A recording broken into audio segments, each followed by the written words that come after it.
Welcome to the Business Spotlight series. I'm your host, Kay Cote, and today we have on the show Jacob Schoenberg, founder and CEO of Grantx. He's going to be sharing about his business, his journey to business ownership, his best practices, and maybe some challenges that he's learned along the way to really give you that inside look to what it's like to run and operate a business. If this is your first time on our channel, be sure to like and subscribe to get notifications when we drop episodes like this. Welcome, Jacob. So great to meet you. Great to meet you too, Kay. Thank you for having me. Of course. Well, let's dive right in. Tell me a little bit about yourself. Sure. So I like to always kind of remind myself and kind of share this. I'm just a kid from a very small kind of backwoods town in Maine, and found myself here in Austin, and now building Grantx. Outside of what I'm doing with Grantx, I like to rock climb. I love riding motorcycles on occasion.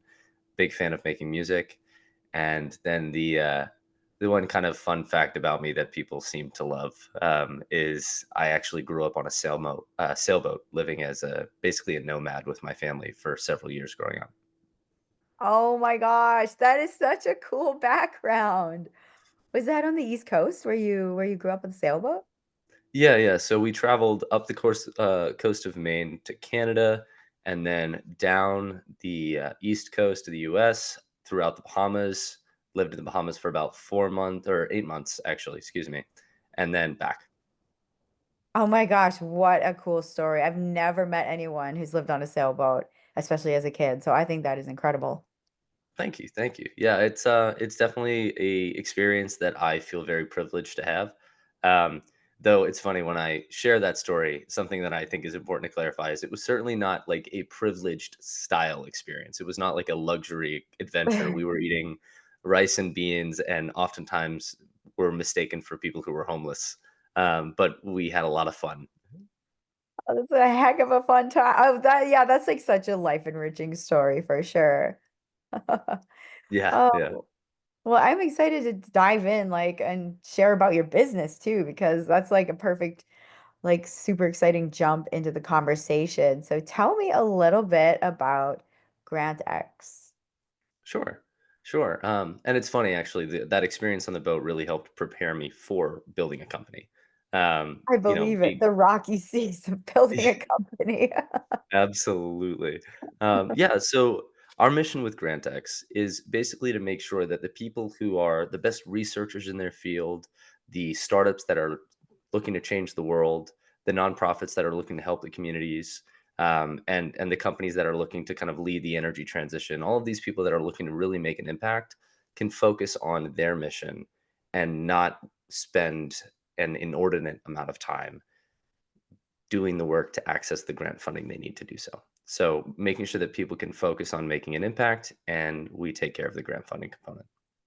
And we do that with our AI agent, which you can find on our website at grantx.io, excuse me. Wow. Okay, I'm super excited to dive into this conversation for sure because this is something that I think is huge, especially how you're utilizing AI and you're helping companies and nonprofits. I want to deep dive a little bit into what kind of companies you like to work with or that is like an ideal client for you. What would that entity or that person be?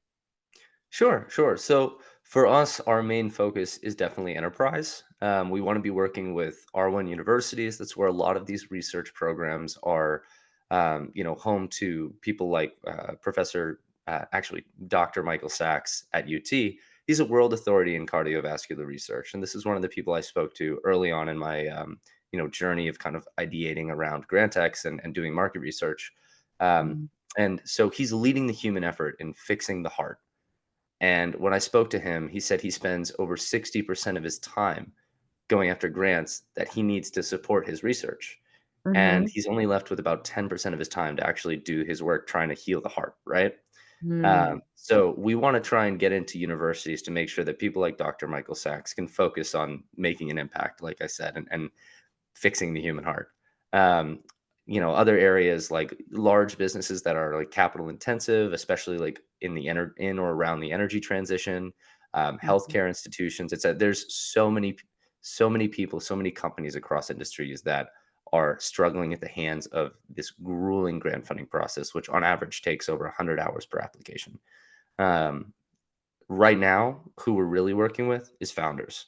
And the reason for that is because early on in GrantX's kind of development of our beta, I actually used our platform to win us a $250,000 grant that, frankly, without that money, we really wouldn't have been able to get to where we are today. And so I want to be able to make that possible for other founders. Oh my goodness, that's incredible. And especially you said that grueling 100 plus hours, and that is really what it takes, especially for someone who doesn't have a background in grant writing, which there's not very many people who do, especially founders. So, yeah, that's really cool. I want to dive into your team and what that looks like as you're building your company. I guess first, like how long have y'all been in business? Sure. So I actually founded the company 2 years ago. And Okay. then I spent my first year doing market research, which was, surveys, interviews, but also working hands on as a grant consultant myself, pro bono for different startups and nonprofits in the Austin area to make sure that I really understood the problem the people that were experiencing it on a day to day basis. Um, After doing that, feeling like pretty confident in what I was doing, I then recruited our team, which is truly world class. I highly encourage anyone who's curious in what we're doing to check out our website, go to our story, and look at the team that we have because I feel incredibly lucky to have the people that I do working with me on this. I mean, we have Sheng Zhao, who is our CTO, and formerly he has 20 years of enterprise software experience, Mhm. and actually his last role was the VP of product at MicroStrategy. We Okay. have Lyndall Coombs. He's, and both of them are founders who've exited previously, previous companies. And Lyndall Coombs, he's ex Google Launchpad working with, I believe it was like $32 billion of fundraising with different startups, helping them, make sure that they're putting processes in place that guide them towards success and make sure success is repeatable, as well as Hmm. making sure that they're checking all the boxes related to compliance. But he also went to MIT and got a master's from the Imperial College of London in applied machine learning. So it's like he can help all across the business, right? And Sheng, his experience is undeniable. Not to mention, he's probably the most productive engineer I've ever met. And those are just two of our six. I mean, I could go on and on about our whole team, but It sounds like an incredible staff. Like I think that's a golden nugget here for any listeners is your network is your net worth, and that is your team. That is the people that you surround yourself in business. So I think that's super cool that you've built such a strong foundation for the business. Looking at kind of like as you're going into business, where do you see the company going in, say, the next 3 to 5 years? yeah. And actually, I can kind of tie both those answers together. Okay. Um, because I've had a lot of people ask me, like, when we talk to VCs, I've had several VCs actually ask me, like, how the hell did you get this team? And early on, everyone was actually working on equity alone, which takes a level of commitment you usually only find in founders, right?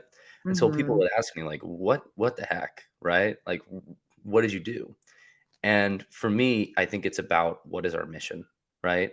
Hmm. Everyone on our team, I mean, we are incredibly effective, all the way down to just communication style, where it's extremely direct, and everybody's focused on getting the job done and solving the problem that we're working on. And, Mm. that problem is going back to thinking about, what the story I told with Dr. Michael Sachs. I mean, think about what the world would look like if you could 10x the amount of time that world leading authority in cardiovascular research, spends trying to fix the human heart, right? That that Yeah. changes the world. And if we can do that for every researcher at every university, every nonprofit trying to work with their community and feed the homeless, or provide after school education programs, et cetera, right? Every utility that's trying to kind of jump on with the energy transition and lower the environmental impact of our power sector, right? Mm-hmm. And so for us, it's giving that time back to help people who are there to make a difference do so. And in giving that time back, also giving them the money they need to make that change, right? Yeah. And we actually did some back of the envelope modeling, and the problem we're trying to solve is a roughly $23 trillion impact in terms of like economic impact on our society. Hmm. And, that's what we're trying to do.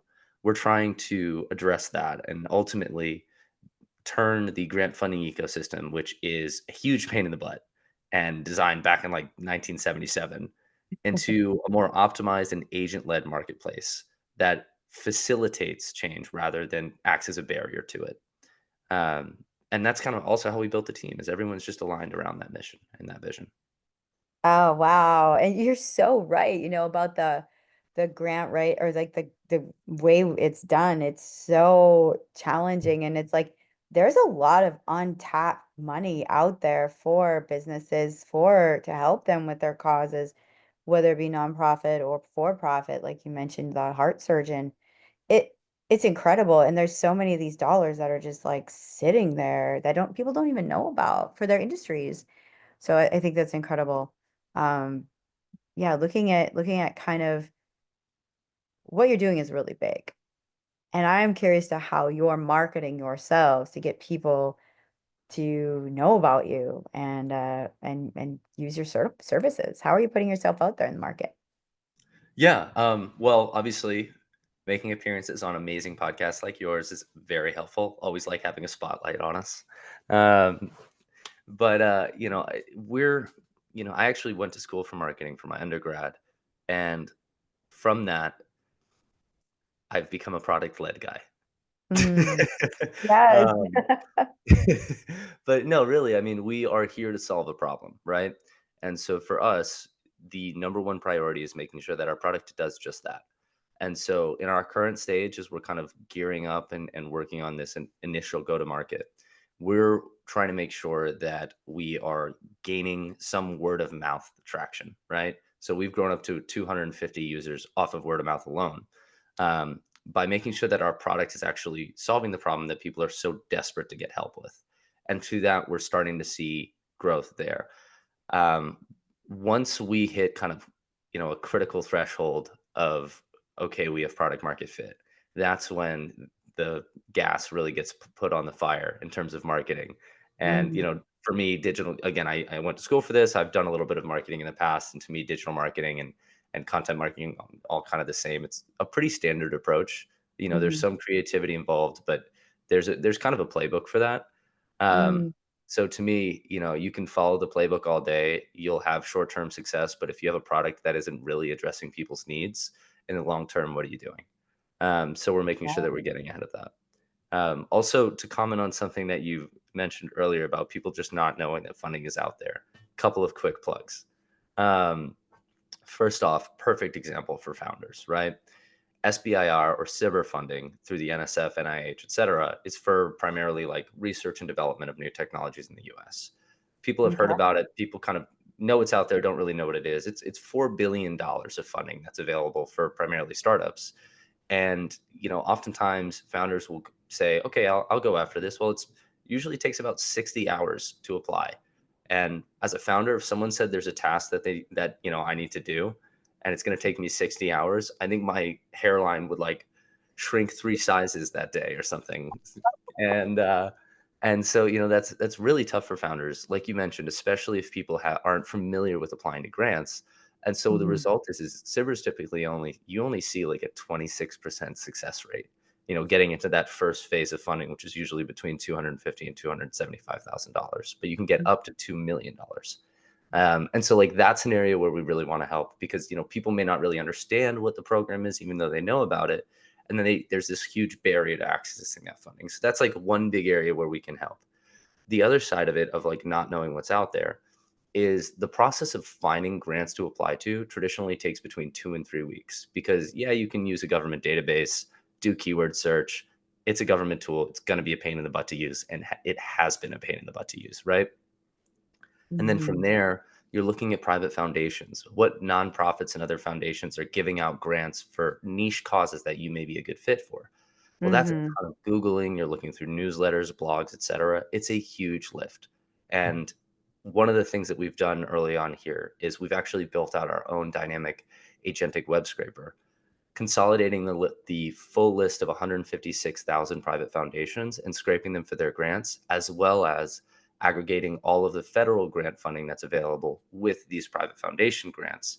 so that we have a comprehensive data set, and then plugging you into that data set with a RAG tool or retrieval augmented generation so that we can understand what it is the full context of what you're working on using AI, Mm, understand the full context of what a grant is for and what the funder is looking to give that money to, what's their evaluation criteria, and matchmaking based off of that so that you only are seeing the grants you're most likely to win, right? So that 2 to mm. 3 weeks gets narrowed down to about 5 to 10 minutes.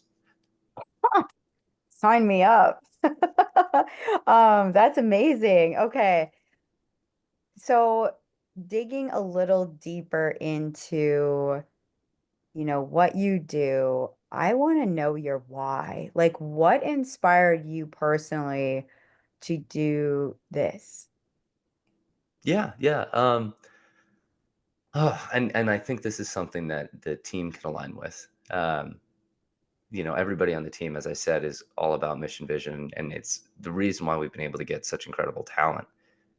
Is because we're all here to do something that kind of changes the world, right?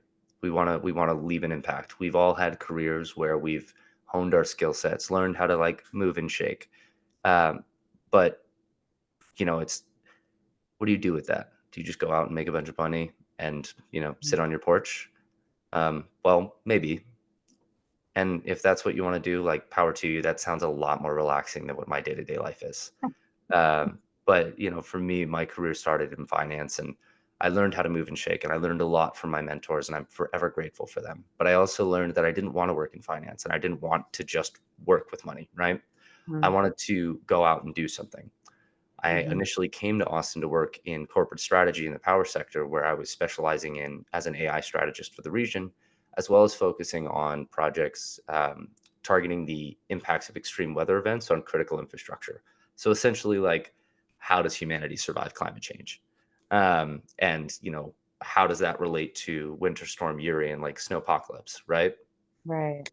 And so that was like a really interesting topic for me to work on. And there were a couple of projects where I got to make a measurable impact, like truly measurable impact on people's lives through the future. And that was kind of this moment from, and I can't unfortunately actually tell the specific story. I would love to, but I'm kind of limited of what I can say there. But um, basically, I kind of took this leap to Austin following what I thought was really interesting, right? And I remember, working on these projects, and all of a sudden, there was this moment where someone was like, "Oh yeah, thumbs up, by the way, this worked out." And Yeah. realizing that, you know, hundreds of thousands of people's lives, 15, 20, 30 years in the future, were going to be magnitudes better because of this work that we pushed forwards. And for me, it was this realization of like, okay, it's not just following your interests. It's not just this dream of being able to do something.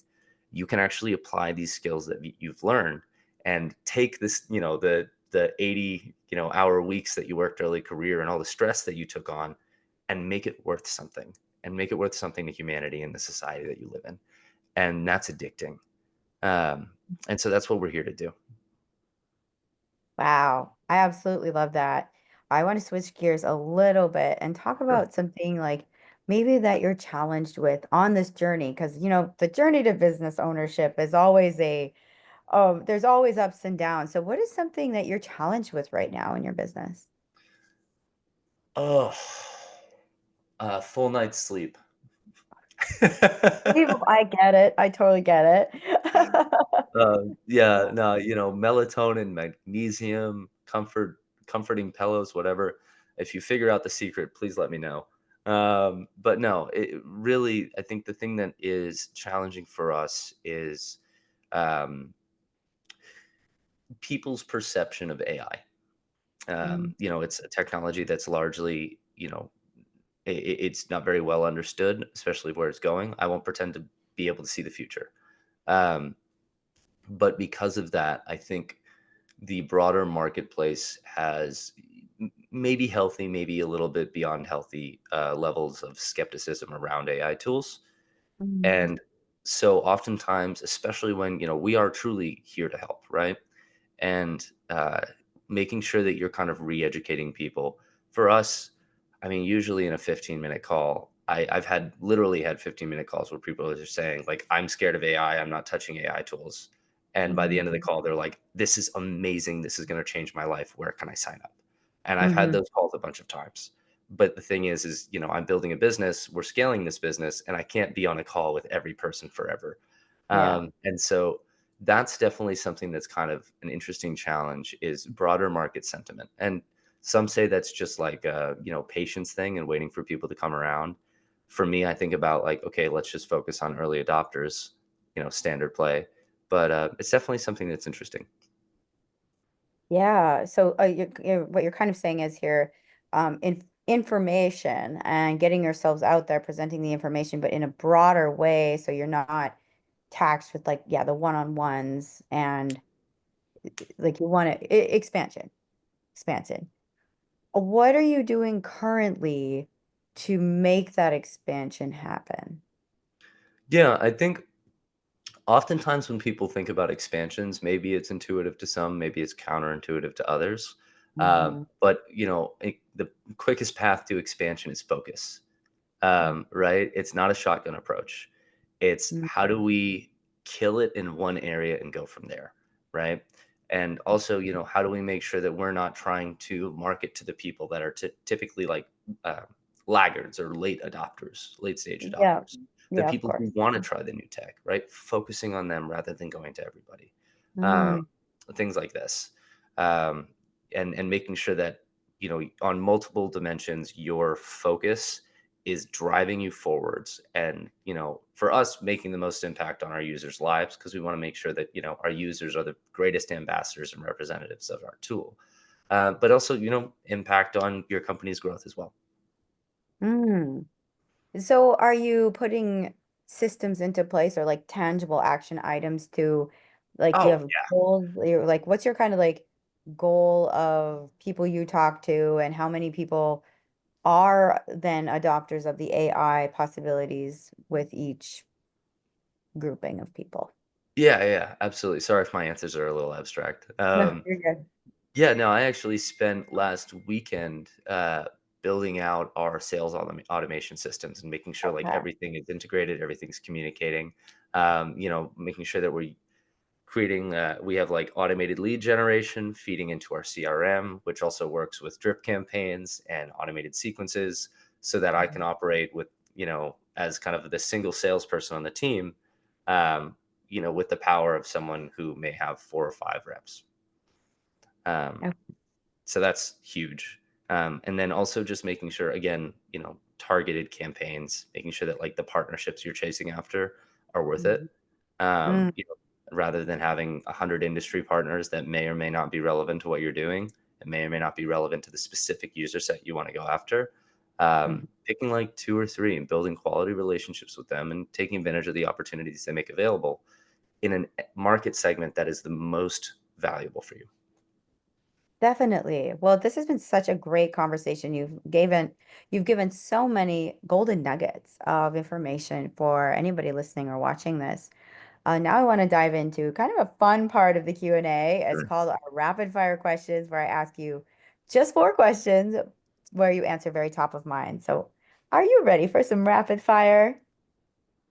Always. Awesome. All right. Question number one is, what is the key to success for you? Inspiring people to not only reach, but also intrinsically be motivated to chase their maximum potential. Mm. And number two is, what is a piece of advice you have for other business owners? First principles always think about why you're doing everything. Don't just copy and paste frameworks. And I think something that has become way too common is this kind of like like populist startup ecosystem vibe. But the thing is startups 5 years ago, startups 2 years ago are very different from what they are today. You need to be thinking about the core fundamentals at all times. 100%. Number three is, what's a piece of content? Could be a book, podcast, something that you've taken in most recently. Sure. Who Gets What and Why by Alvin E. Roth. He's an economist. It's a brilliant book. It's about economics and marketplaces, but I find it to be relevant across all areas of my life. I just wrote that down. That sounds amazing. And the final question is, if you could wave a magic wand and overnight rapidly improve one aspect of your business, what would it be? Oh, that's a really tough one. I think it's easy to say, like, funding. I wish we had just $1 billion and I never had to raise funding again. Mhm. Um, but for me, I think the number one thing always comes back to users. Are they getting the most out of your business? If I could improve one thing with a magic wand, I would say give us 1 million users, even if they're not paying, so I can get on the phone with them and understand exactly what we need to be doing so that we're solving this problem. I think the rest comes. That is a powerful answer. Well, I really thank you so much for this. And before we get to our final question, let's get people plugged into your business. How can people find you online? Yes. So just Google GrantX, or you can just check out grantx.io. You can also find me on LinkedIn, Jacob Schoenberg. But my big call to action is anybody who is a founder, whether you are in your idea stage or even if you're trying to kind of bridge your rounds between, seed and Series A, check out grantx.io/startups. We are building a wait list now to help, and we're actually building a specific product offering for startups to access grant funding as at close to cost as we can do without exploding, to make sure that people have the opportunity to tap into these billions, actually trillions of dollars of grant funding that's out there. Wow. Well, thank you so much. And for our final question today, what is most inspiring to you today? My friends and family, Mm. they their support makes me feel like I can do anything, and honestly it is what helps me knuckle down when I need to. Definitely. Well, thank you so much again. Jacob, this has been such a great conversation. Thank you for your time. I've had a blast having this conversation with you. Thank you, Kay. It was a pleasure.